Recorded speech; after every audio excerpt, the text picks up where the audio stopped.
Bonjour à tous et bienvenue sur la chaîne Elios Guidance. Nous voilà arrivés à la dernière vidéo sentimentale et vie émotionnelle de l'année 2022. J'espère que cette dernière a été bonne pour vous, mais ce dont je suis sûre après avoir réalisé toute la première partie des vidéos prédictives 2023 pour chacun de vos signes, c'est que cette année à venir vous réserve de belles surprises et des années pleines de réussite.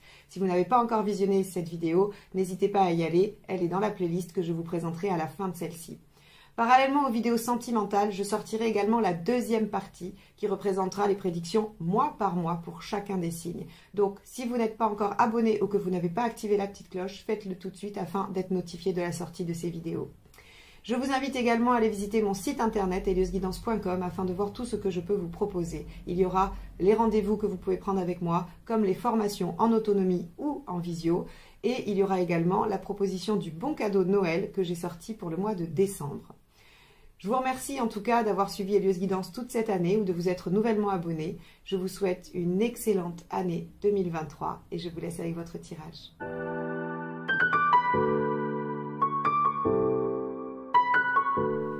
Les poissons, allons voir votre tirage relationnel pour commencer. Nous irons dans la deuxième partie de la vidéo voir le tirage de vie émotionnelle pour les célibataires. Allez, quel est l'arcane majeur qui va donner la tonalité à ce tirage relationnel pour les poissons sur la période décembre-janvier? Donc, tirage pour toute personne qui a quelqu'un dans sa vie, dans sa tête ou dans son cœur, que ce soit en amour, en amitié ou familial. Allez, hop. Le diable. Ah, alors avec le diable, on a de la concrétisation. On a également de la... j'allais dire de la conviction. En tout cas, vous arrivez à convaincre, vous arrivez à persuader, à rallier l'autre à votre cause. Vous pouvez concrétiser, évidemment, hein, sur le plan physique. Ok, on va regarder. En tout cas, vous avez un bon pouvoir de séduction et de persuasion. On va regarder ce que ça donne avec l'état d'esprit du partenaire. Hop là, bah ça sera celle-ci. La tour, ok. Alors, l'état d'esprit du partenaire, c'est envie de prendre des risques, envie d'avancer, envie de tout bousculer. Alors, ça m'étonne pas avec le diable, parce que s'il y a de la concrétisation, il se peut qu'avec l'état d'esprit du partenaire comme ça, le partenaire prenne le risque, se dise, allez hop, je tente. Alors, je tente, si vous n'êtes pas ensemble, je tente de créer la relation. S'il y a des choses à faire, à mettre en œuvre dans votre relation, eh bien, le partenaire peut être décidé à les mettre en œuvre. La maison Dieu, faut imaginer quelqu'un qui se dit, allez hop, je me lance, je mets les pieds dans le plat, je fonce, je prends le risque de. Je prends le risque de tout perdre. Mais j'y vais, je tente quelque chose. C'est vraiment ça l'état d'esprit de la tour. Ok. Alors, on va aller voir votre état d'esprit à vous.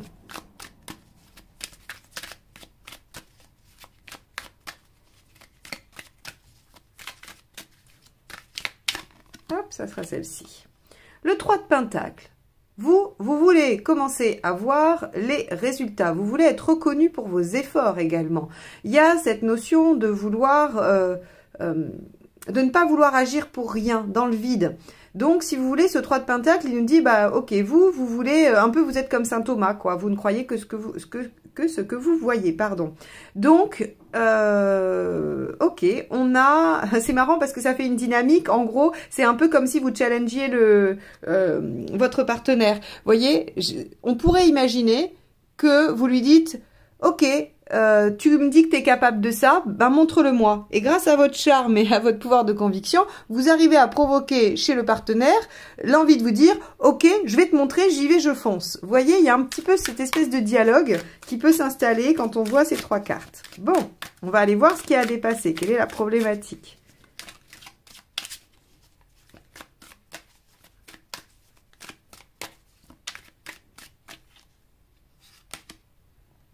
Neuf d'épée, les craintes, les angoisses, ok. Alors le 9 d'épée, vous savez, hein, c'est tout ce qui nous entrave parce qu'on pense que, parce qu'on croit que, parce qu'on nous a dit que. Donc ce qui est à dépasser, c'est les a priori que les autres projettent sur vous, sur la relation, sur votre projet, ou que vous, l'un et l'autre, projetez sur l'autre. Peut-être que vous avez cette croyance que le partenaire n'est pas capable d'eux, et peut-être que le partenaire a cette croyance que vous attendez quelque chose qu'il n'est pas capable de donner. Et donc, il y a quelque chose comme ça qui vient un peu finalement pétrifier tout le monde et qui ne permet pas d'avancer. Ok, on va aller creuser ça. Qu'est-ce qui vous aide dans cette situation ?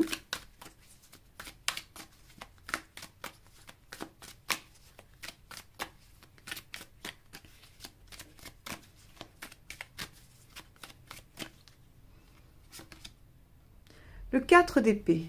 Ok. De prendre le temps de réfléchir. De prendre un temps de pause pour anticiper la suite. Alors, avec un diable et la tour, il va falloir se dépêcher. C'est pas obligé que ce soit un temps qui dure des lustres, comme on dit. Mais au moins vous dire, faire un arrêt sur image et dire, ok, c'est quoi l'étape d'après? Qu'est-ce qu'on veut? Comment on s'y prend? D'accord. Bon, on va avancer, hein, on va voir un petit peu ce que ça nous dit de plus. Allez. Qu'est-ce qui n'aide pas?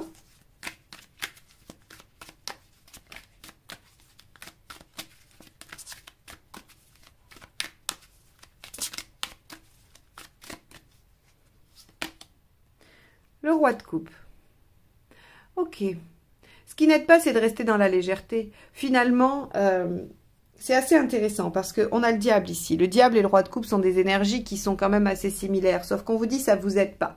Alors, on pourrait aller un peu plus loin maintenant qu'on a ça. C'est-à-dire que ce diable, ok, c'est votre pouvoir de séduction, votre pouvoir de conviction, le fait que les choses vont se concrétiser, vont arriver au bout. Sauf qu'avec un roi de coupe, on pourrait aussi dire que chacun essaye un petit peu de rallier l'autre à sa cause, alors j'allais dire de manipuler, pas forcément de façon perverse. Hein. La manipulation, elle se fait tous les jours quand on essaye d'obtenir quelque chose. Donc, il y a avec ce roi de coupe cette notion de « j'aimerais bien arriver au résultat de mon propre plaisir », de ce qui me convient à moi, et donc je trouve des façons détournées de le faire. Et il y a un petit peu de défiance, finalement, entre vous. Ce roi de coupe, ce qu'il vient nous dire ici, c'est que ça va pas vous aider d'essayer de satisfaire vos besoins uniquement, et vos besoins, j'aurais tendance à dire, peut-être un peu futiles. Alors, encore une fois, qu'est-ce qui différencie des besoins futiles que des besoins fondamentaux? C'est pas à moi de répondre à cette question, c'est à vous profondément. C'est un peu l'idée de la reine de bâton. On va voir si on a de la reine de bâton en conseil à la fin, mais la reine de bâton, elle arrive à différencier ce qu'elle ne peut pas négocier, ce qui est obligatoire à son bien-être, et dans ce cas-là, c'est un besoin profond et réel, et elle doit l'exprimer. Et elle sait différencier ce qui est peut-être un peu du plus, de ce dont elle peut se passer, hein, et donc la marge de négociation dans la relation à l'autre. Eh bien ici, en gros, ce qu'on vous dit, c'est que tout le monde ne va pas pouvoir tirer la couverture à lui, et donc il va peut-être falloir trouver une stratégie pour dépasser les peurs de chacun et vous engager plus dans cette relation, ou aller plus loin dans cette relation, aller plus profondément dans la relation. On va aller voir la suite, hein, parce que ça va nous indiquer un peu les intentions du partenaire. Allez. Allez, hop. Intention du partenaire. Hop, ça sera celle-ci. 9 de coupe, magnifique. Le partenaire a l'intention d'aller chercher son idéal. Le 9 de coupe, c'est... je veux réaliser mes rêves, je veux aller vers ce qui me rendra heureux, vers ce qui me permettra de me sentir épanouie. C'est quand même du 9 de coupe, quoi. Donc, on a un partenaire qui se dit, ok, je vais me lancer, je vais y aller. Parce que ce que je veux, c'est un résultat, je veux concrétiser quelque chose de mes rêves, de mon idéal dans cette relation. C'est une très belle carte à avoir, hein, dans ce jeu-là. Ok. On va aller voir vos intentions à vous.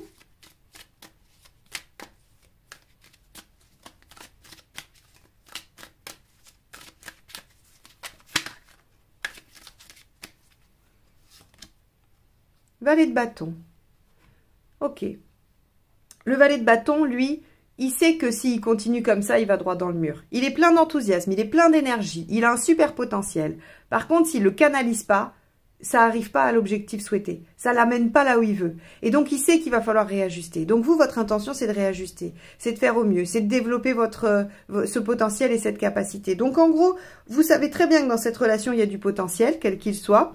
Mais il semblerait que il y ait des peurs, il y ait des craintes, il y ait des croyances limitantes par rapport au potentiel ou à la réalisation de la relation. On vous dit, ok, prenez 2 secondes pour y penser. Lâchez un peu peut-être le côté...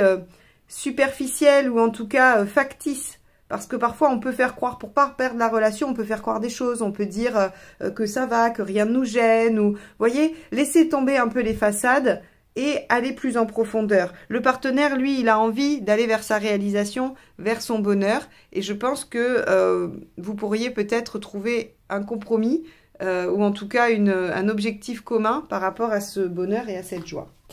Allez, on y va, où vous en êtes à la fin de la période.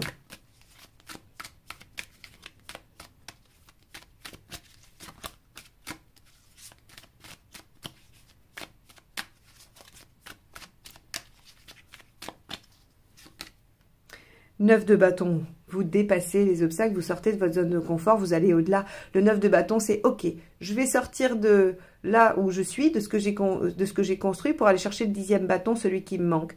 On est dans la même énergie que le 9 de coupe, aller chercher l'idéal, aller chercher l'aboutissement, aller chercher la réalisation. Donc à la fin de la période, vous êtes tous les deux en train d'aller chercher ce en quoi vous croyez, ce que vous voulez réaliser pour vous. D'où la concrétisation ici avec le diable. On peut avoir cette connotation peut-être avec le roi de coupe, hein, voilà, il y a un peu de superficialité ou en tout cas on essaye de masquer des choses. Eh bien, on a aussi cet aspect de la concrétisation. C'est très bien, c'est parfait, c'est superbe. On va aller voir les conseils.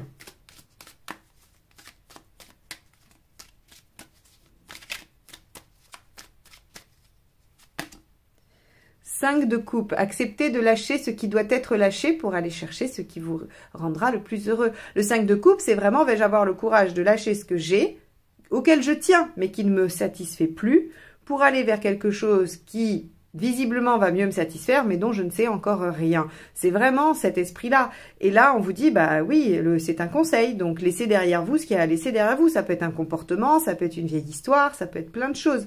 Mais laissez derrière vous ce qui vous entrave pour aller vers votre bonheur, votre réussite. Allez, deuxième conseil. 10 de coupe, faites de votre vie un rêve. Il n'y a pas mieux. Vous avez quand même de très belles cartes. Hein. Vous avez le 9 de coupe, vous avez le 10 de coupe et vous avez un joli 9 de bâton qui nous dit que vous êtes en capacité d'aller chercher ce 10 de coupe. Alors évidemment, dans les conseils, c'est aller vers ce qui vous réalise, faites ce qui vous rend heureux, construisez votre vie rêvée, quoi. Donc... quand je vous dis que vous avez moyen de vous retrouver sur ce 9 de coupe en commun, c'est pas faux, quoi. Hein. Vous pouvez effectivement construire quelque chose de chouette dans cette relation. Alors, ça peut être renouer un beau lien familial, créer une très belle amitié ou une belle relation amoureuse. Hein. Hop, et bien ça sera celle-ci. Hop, 2 de bâton. Et oui, tranchez, faites un choix. Vous voyez, faites un choix. Le choix, ça peut être un choix de vie, hein, vraiment. Choisissez cette personne, choisissez de vous réaliser avec cette personne ou choisissez de laisser derrière vous un comportement qui vous nuit, acceptez de laisser derrière vous des éléments. Voilà, on peut, dans ces choix-là, dans le 2 de bâton, on peut faire plein de choix différents à plein de niveaux. Hein, des petits choix comme des choix cruciaux. En tout cas, on vous dit tranchez, décidez, projetez-vous. Hein, parce que ces choix-là, ils vont vous engager sur les mois à venir. Voire peut-être des années pour certains. Donc, on vous propose bien de lâcher ce qu'il y a à lâcher, de faire de votre vie un rêve et de prendre les décisions nécessaires à cette réalisation. Quoi qu'il en soit, si vous êtes en difficulté au moment où vous écoutez cette vidéo et au début de la période, sachez que vous avez tout ce qu'il faut pour aller décoincer la situation et la rendre très belle et sortir de cette ornière qui semble être un peu difficile à vivre. Voilà pour vous les poissons sur le tirage relationnel. N'hésitez pas à aller voir la vidéo de votre partenaire, du signe de votre partenaire, pour avoir un peu plus de détails sur sa posture à lui, sur ce qu'il pourrait vivre aussi. Ça va venir compléter, hein. Vous faites une synthèse et ça vous permettra d'avoir une meilleure vue d'ensemble. Vous avez aussi également votre ascendant et votre signe lunaire. Ok, on va passer à la vie émotionnelle. Allez.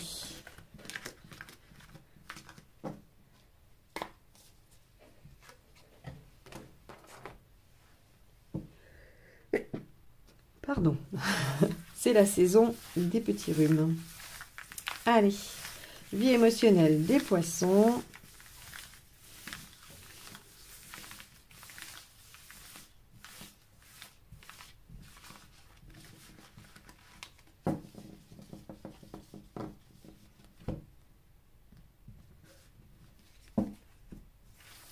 Votre état d'esprit. Alors, le magicien, qui équivaut au battleur hein, dans le rider. Ok. Ce que vous souhaitez. Le jugement. Ok. Pourquoi ça ne marche pas? La tour. Ok. Ce qu'il faut faire pour que ça fonctionne. La roue de fortune inversée. Donc je vous la montre à l'endroit. Hein. C'est une très belle carte. J'aime beaucoup ce jeu. Donc voilà, elle est à l'envers. On ira voir ce qu'elle veut dire. Issue à court terme. Hop. La lune à l'envers, que je vous montre également à l'endroit. Ok. Et à long terme, tempérance. Alors, les poissons. Les poissons, les poissons, les poissons. J'installe le jeu. Hop.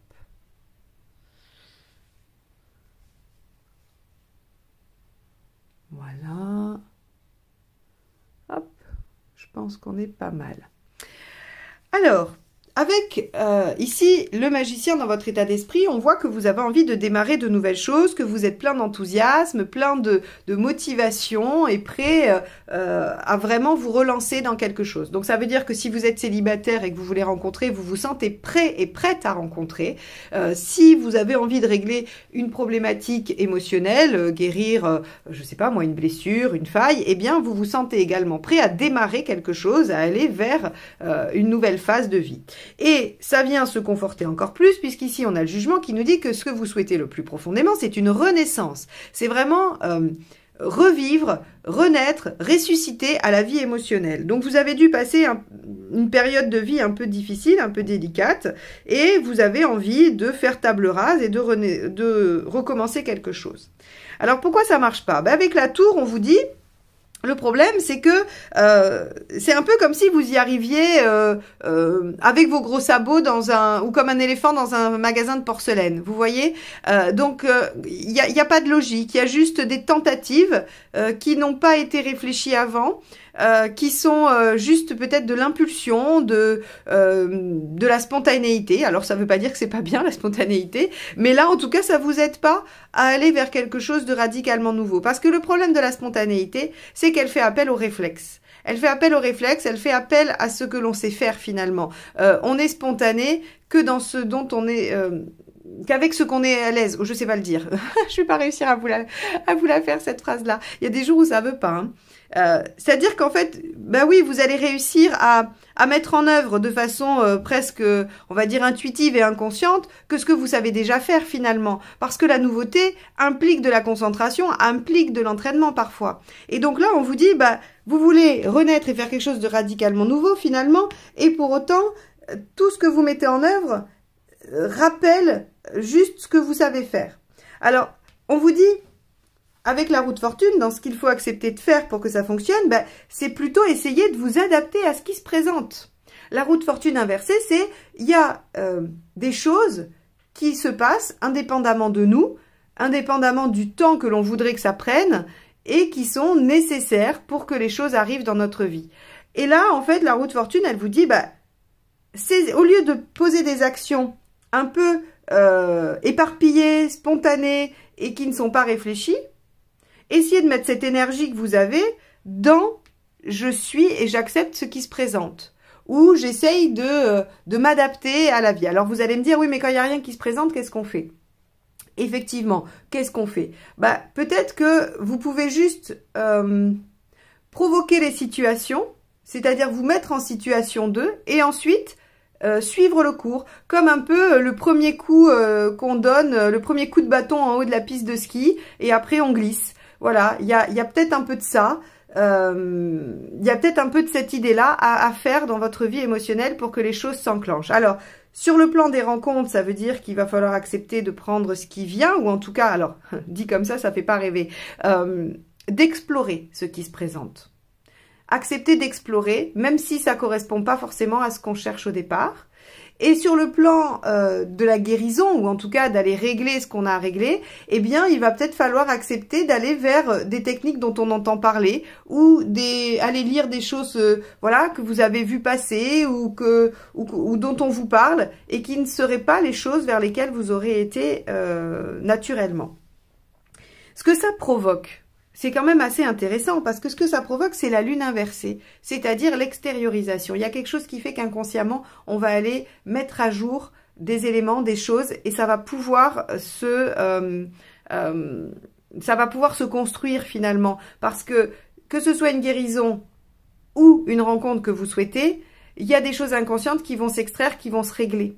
Et donc, qui vont permettre, regardez, la guérison, et donc le retour à l'équilibre. Et quand on est dans le retour à l'équilibre, bah forcément, ça favorise les rencontres, les échanges et les moments conviviaux. Tempérance, elle vous propose de bons moments conviviaux, elle vous propose une guérison et elle vous propose de vous sentir aligné en vous. Donc finalement, ce qu'on vous dit, c'est que, ok, vous avez une très belle énergie de renouveau, mais vous l'utilisez un peu tout feu tout flamme sans trop savoir où la diriger. On vous dit c'est pas grave, cette belle énergie gardez-la parce que c'est très positif, mais utilisez-la pour juste amorcer des choses et après suivez. N'essayez pas de contrôler, n'essayez pas d'amener les choses là où vous voudriez qu'elles aillent. Laissez-vous porter par la vague une fois que vous avez mis le premier coup de rame ou le premier coup de bâton. Et ici, on vous dit ça va forcément faire sortir des choses, donc on a une guérison qui s'amène et en plus, vous allez être aligné, vous allez être en capacité d'être dans la bonne communication, dans les bons échanges et tempérance. Ce qu'elle nous dit, c'est qu'on est bien entouré affectivement. Donc, moi, je pense que ça peut potentiellement signifier que les rencontres pourraient arriver sur cette période-là. Ok les poissons, bon, ce tirage, j'espère qu'il vous apporte des pistes de réflexion, qu'il vous permet de nourrir en tout cas votre réflexion, c'est son seul objectif, il n'a pas d'autre ambition que celle-ci. Je vous remercie de m'avoir écouté jusque-là, je vous souhaite une belle fin d'année et une très belle année 2023 et je vous dis à très vite pour de nouvelles guidances. Bye bye.